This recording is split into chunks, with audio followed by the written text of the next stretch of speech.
So moss stitch is really fun and renders a really beautiful, like deeply textured fabric that looks a lot more complicated than it is, but it does require a little bit of explaining.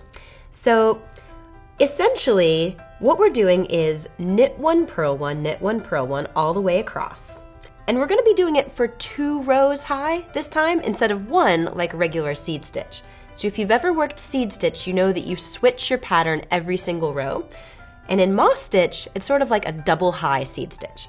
So if you can look only at the top 2 rows of this moss stitch sample, you'll see that I've got knit stacked on top of knits and purls stacked on top of purls.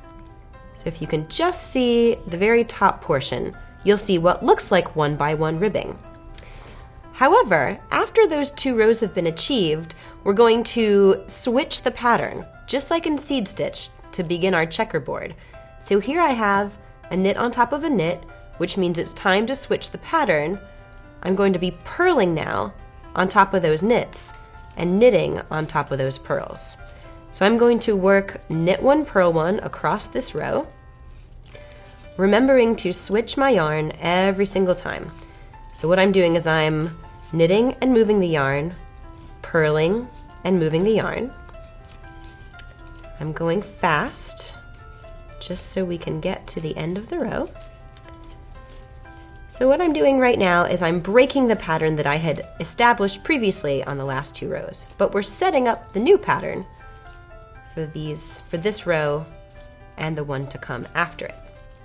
So switching our pattern after every other row. So now I've worked across, and you can see that above the 2 knit stitches, I now have a purl. And above the 2 purl stitches, I now have a knit. So when we work the back, this is where we get to put in that second row. And this time, because we're stacking them for 2 rows, we get to what I call knit them as you see them. So that looks like a purl, go ahead and purl it. It looks like a knit, go ahead and knit it. So here we are doing what feels like 1 by 1 ribbing, knitting them as we see them as we go across. So just stacking up a purl on top of a purl and a knit on top of a knit, remembering to switch the yarn every time. Yarn to the back and knit, yarn to the front and purl. And when we get across this row, we'll look at the front and we'll see what we've made in moss stitch. Now, some people call this double seed stitch, which totally makes sense because it is seed stitch done for 2 rows before we switch, which is what makes it moss.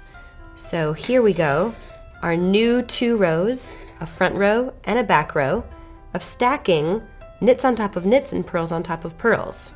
But because it's moss stitch, when I start this next row, I've got a purl on top of a purl, that's 2, so I'm going to knit it and continue on as such.